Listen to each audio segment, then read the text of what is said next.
everyone, I'm Sharon from Wallish Greenhouses and welcome back to this second part of a chat with Charlie.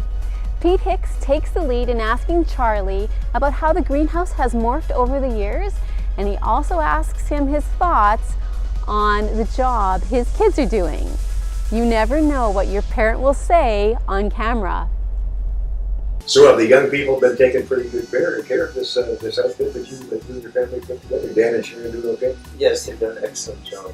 They're not just saying that Glenn, because they're here. Louise, and Sharon and Dan have really done an excellent job. They're not just saying that because they're here.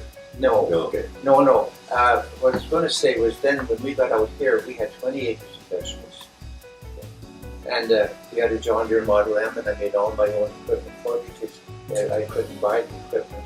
So we had onions. We had 5 acres of onions at one time. And we had beautiful onions. But it was very hard to bring them to the sale. More than once we dumped our crop, which was sad, you know. Well, either you give it away for nothing, or you dump it and cauliflower was my favorite, and the European cucumbers was another one. But European cucumbers grew inside. Are they the long ones? The Yeah, long English? the long ones. Yeah. They're called European cucumbers. No more long English. No more longer. So you've been busy now. When do you start getting the greenhouse ready? I know it's long before you start putting the seed in the soil. Well, When do you think things warm up? we used to start, when we were owning veggies, we always started March. 1st of March, with plenty of time to start all the vegetables. And at that time, you didn't grow anything in packs. It was all, like we had hotbeds, and that's where we had the cabbage in, and we stand and pick out 13 to a dozen, wrap them up, and used to sell 200-300 dozen on a Saturday in the market for 25 cents a dozen.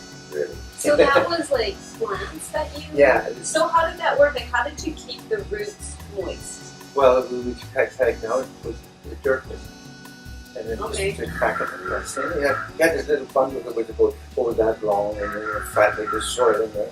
It was moist. Oh yeah, that's when people bought them spindly old things. Sometimes they were spindly, sometimes they were very nice. But right now, we grow a better crop than we could at that time because it was a hotbed now. This whole system now is way different.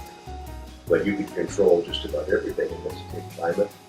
Well, Humidity, I mean, you can do just about everything. well, the way they got this place set up, you know, we've got, I mean, everything's automatic. The temperature's 70, it's 70. The thermostat opens up the vents, it opens up the sides. It does everything. And at that time, we'd have to go along. We had all these cold frames, and we'd go along. We had a 2x4, and it was about 8 inches long. And at certain times, we put the 2x4 flat because it was too cold outside. We'd open it this way. Or then we were higher and had a bigger stick on there. You know?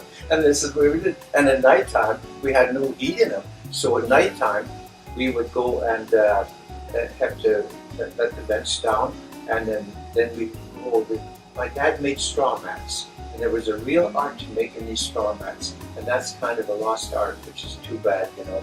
And he made these straw mats. We rolled straw mats on, and then we did a bunch of jute sacks, and we sewed them all together. We had long blankets. They were about 7 feet wide because then they go over the whole cold frame cover, and that's the way we did it. And if it snowed, it was sometimes 2 or 3 days. It stayed covered up.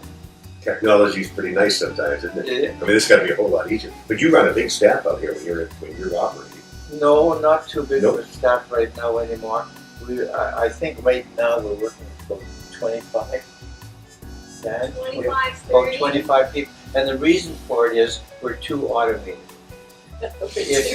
We're too automated, and we don't need the people.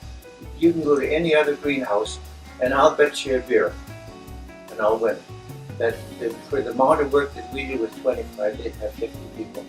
We've got all these gantries, we've got everything there. If you see the gantries in the cold frames, which I showed to Sean there. The first time I was out here, Dan and Sharon showed me the gap. What an amazing piece of What? I remember Glenn got one. I don't remember if you got 1, 2, or 3, but the whole idea was we're going to have one gantry, and we'll use it. Well, you know what? We go to the next house, we'll take it off, and we tear it over. Oh yeah, that worked for one day, but everyone got a gantry.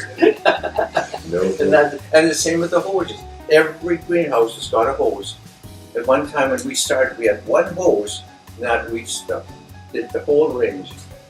One hose. With water One pressure, spigot. was pressure a problem? No, Never? never. No. But now it's totally it's so different now. And It's so now, much easier. and the transplanter. Oh, and transplanting. Yeah, we used to.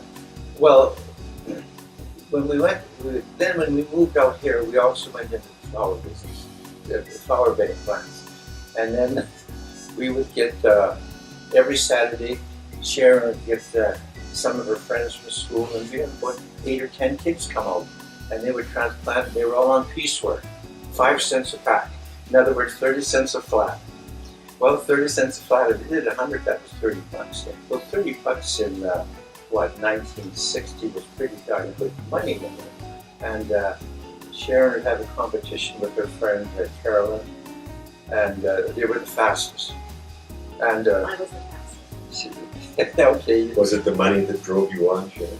yeah, You know what the money was, but also I could not let Carolyn beat me. Oh, Because I knew Carolyn would not let me let it down. And I saw her at a wedding about 3 years ago, and she introduced me to her husband, and she said, you know, I used to transplant at Sharon's greenhouse, at her dad's greenhouse, and I could never beat her. I it still bothers her to this day. I said, I couldn't let you. It still feels good, doesn't it? Can you imagine if she would have said, and this is Sharon, I beat her That's right. transplanting? I'm She's like, from the greenhouse family, and I whipped her. I Yeah, know, really. no, How would you ever live that down? not gonna happen. No kidding.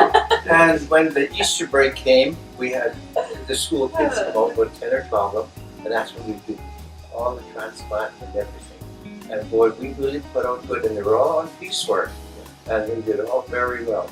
Some of them didn't make quite as much money because they were slower. Yeah, exactly. Glenn was one with A slower. little on the pokey side, was it? Glenwood store. Yeah. But I know about it. But these hanging baskets have got to be a huge part of your business too. I recall the first time I was out about 2-3 years ago. Yeah. Walking in here, it was just amazing to look down and see flowering baskets. And every time we were here, it seemed like you'd sold none of them because there were just as many still there. And who puts them together? Who does the hanging baskets? The flower basket. The staff does that. But But they have- Louise does the recipes. You get to know which recipes are the most popular. So you're talking what color goes with what color? Right, exactly.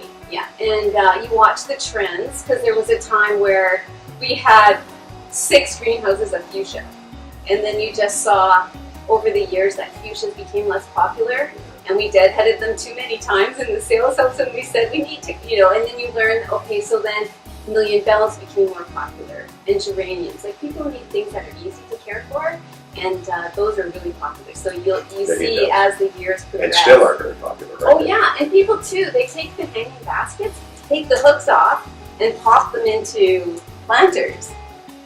We put ours out in the garden too.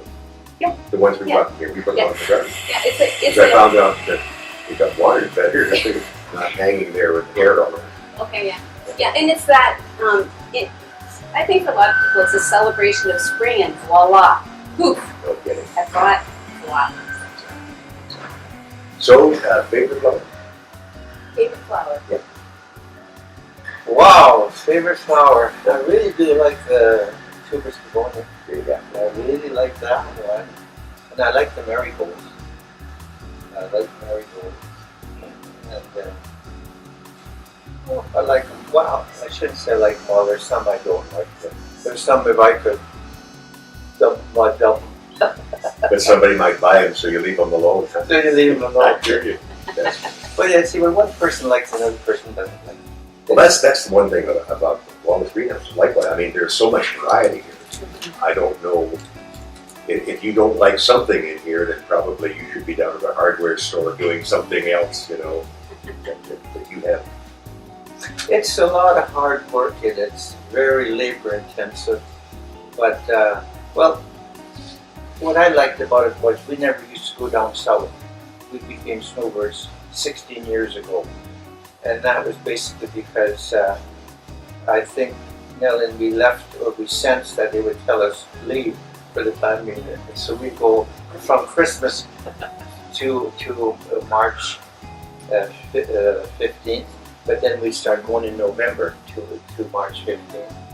And when you were working in the greenhouses, where else could you be where you're in Florida? It's 70 above. You open the door, you're in Canada, it's 40 below here. And in the greenhouse, and they enjoyed, really enjoyed. They're glad to get home too. Yes. Yes! It's always a good day when your dad says you're doing a good job. I so appreciate my dad's perspective on being in a greenhouse, and I concur. We have our own Florida right here in our own backyard. Anyways, thank you for listening, and I've got to go put on some proper greenhouse clothes and get the cedar fired up.